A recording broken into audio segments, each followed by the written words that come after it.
Bonjour et bienvenue dans le podcast Au cœur du sens.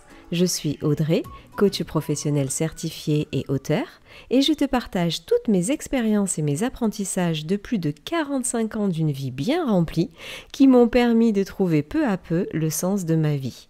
Et pour l'épisode de cette semaine, dans la continuité du podcaston, j'ai le plaisir de recevoir Élise pour l'association Habitat et Humanisme Rhône. Bonjour Élise. Bonjour.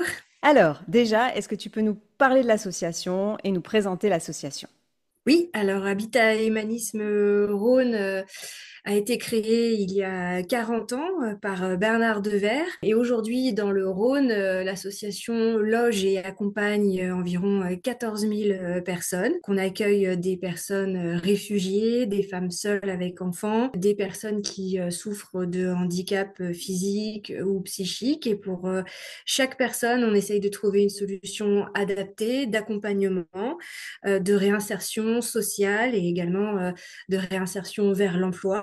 Et puis aussi, on travaille à rompre l'isolement de ces personnes qui sont fragilisées par la vie, avec des parcours parfois difficiles de vie et beaucoup d'isolement. Et donc, on a aussi les escales solidaires qui sont des tiers-lieux de quartier chaleureux, ouverts à tous, conviviaux.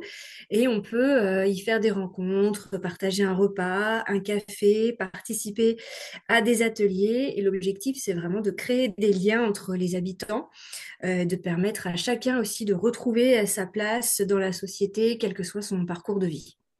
D'accord. Et elle aurait besoin de quoi, l'association? L'association, aujourd'hui, elle a besoin de dons. On a vraiment besoin surtout des dons des personnes généreuses qui ont envie de contribuer à faire vivre notre association, à la faire grandir. Il y a toujours plus de projets à financer, des projets de lieux d'hébergement pour les personnes sans domicile, par exemple des accueils de jour également pour que des personnes puissent trouver un peu de répit, prendre une douche, une collation. On vient d'ouvrir un deuxième accueil de jour tout récemment à Lyon. On a besoin donc à la fois de dons financiers pour financer nos structures d'accompagnement, d'hébergement. On a besoin aussi, pourquoi pas, parfois de dons en nature, du matériel mobilier, par exemple. Aussi pour nos accueils de jour, des sous-vêtements. Et c'est très difficile à trouver, en fait, des sous-vêtements. Et on a beaucoup de mal. En fait, on propose aux personnes sans domicile de pouvoir venir prendre des douches dans nos accueils de jour, mais il faut aussi pouvoir se vêtir. Et parfois, ces personnes manquent même de sous-vêtements.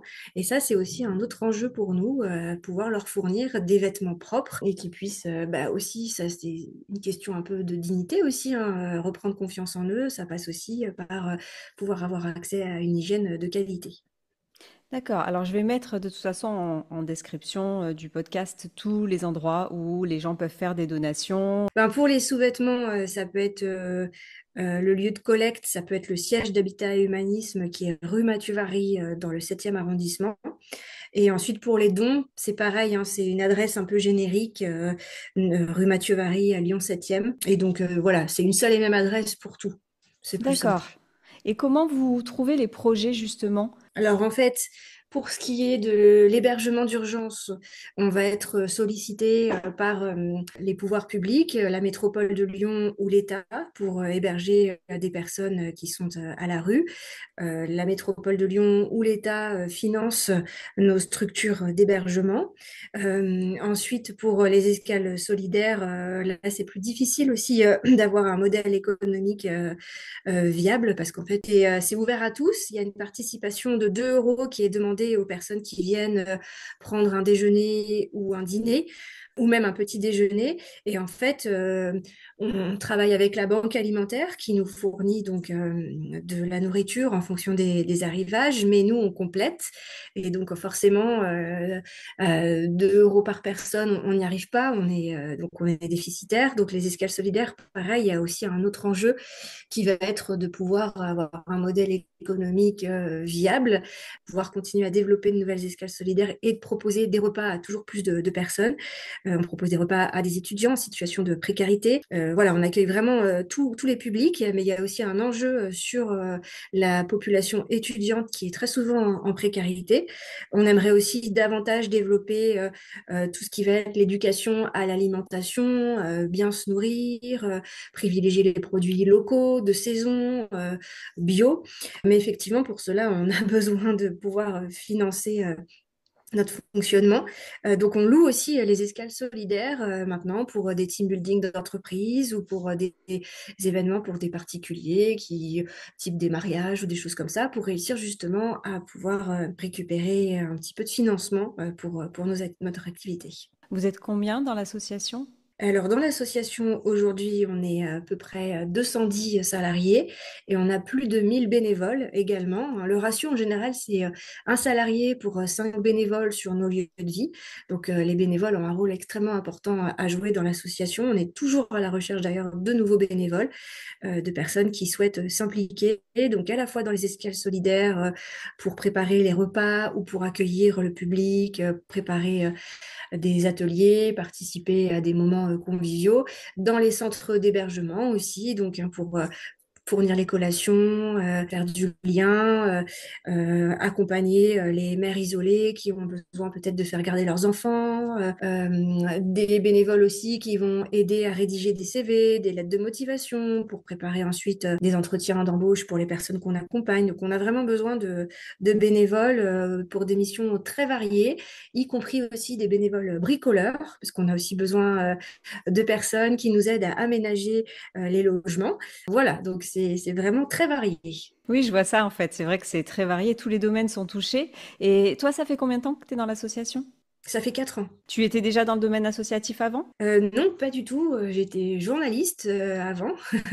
Donc j'ai effectué un petit virage, un tournant dans ma carrière pour justement intégrer une association et faire de la communication pour une association avec vraiment un impact social fort. C'est ce que je recherchais pour donner du sens aussi à ce que je fais. Donc voilà, je trouve tout ça chez Habitat Humanisme, des belles valeurs à partager. D'accord. Ah oui, donc ça fait 4 ans. Et le revirement, c'est un événement qui t'a fait revirer. Peut-être une interview que j'avais faite justement de Bernard Devers, le président fondateur de l'association, puisque je travaillais auparavant pour la radio RCF à Lyon.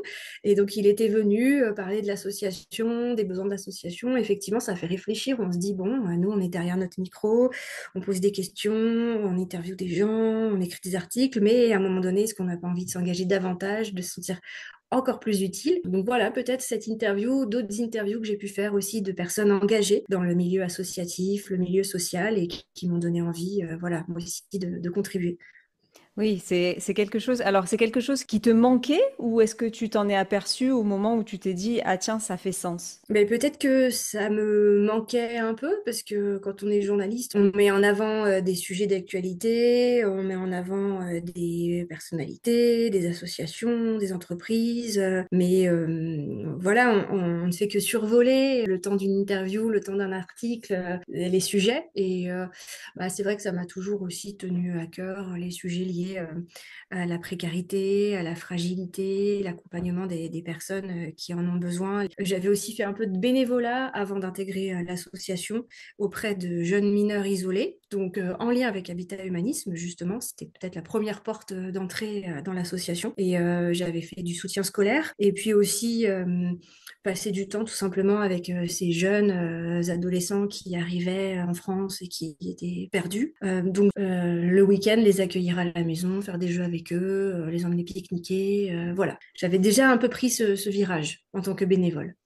D'accord. Alors c'est vrai que dans ce podcast, ce que j'essaye de trouver, c'est le sens des choses. La quête de sens, c'est quelque chose de très important pour moi. Tu dirais que ça te permet de donner un sens à ta vie, l'association? À ma carrière professionnelle, on va dire, peut-être.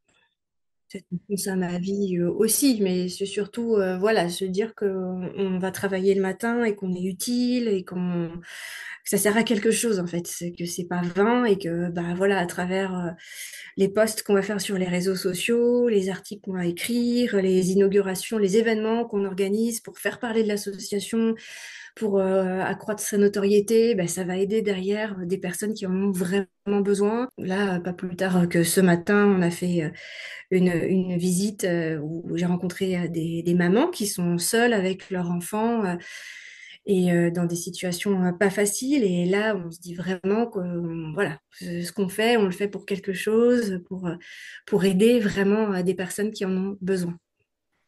Justement, tu côtoies beaucoup des gens qui ont besoin.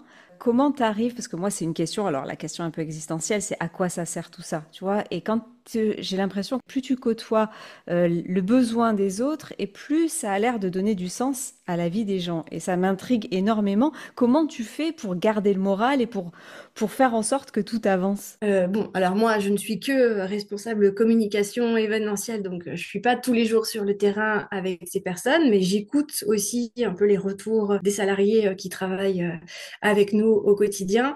Bah, c'est de voir que certaines situations finissent par se dénouer, même si c'est très long, que ça peut prendre plusieurs années.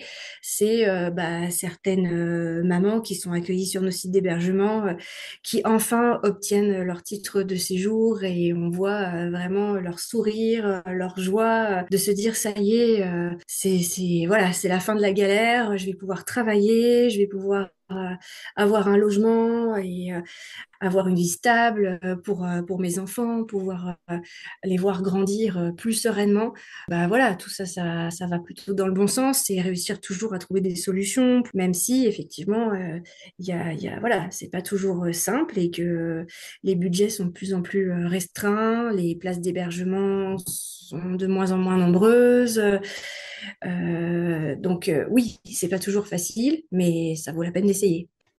Oui, donc en fait, petit à petit, toutes les choses mis bout à bout font que ça en vaut la peine. Oui, exactement. D'accord, ok. Bon, ben merci beaucoup. Merci pour ce partage. Je vais mettre donc tous les éléments en bas. Je vais permettre à tout le monde de pouvoir aider l'association. Donc après, est-ce que tu as quelque chose à ajouter, une dernière phrase pour motiver tout le monde? Et ben peut-être donner l'adresse du site internet pour aller sur la page de dons.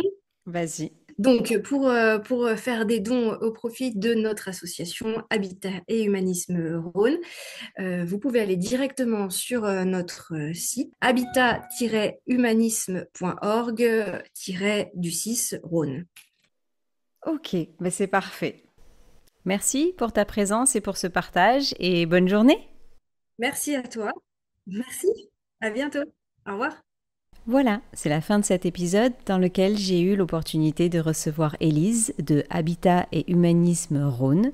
Donc n'hésite pas à regarder dans la description ou dans les commentaires, je vais rajouter toutes les informations pour que tu puisses aller voir leur association et leur faire des dons ou te renseigner si toutefois tu veux faire du bénévolat.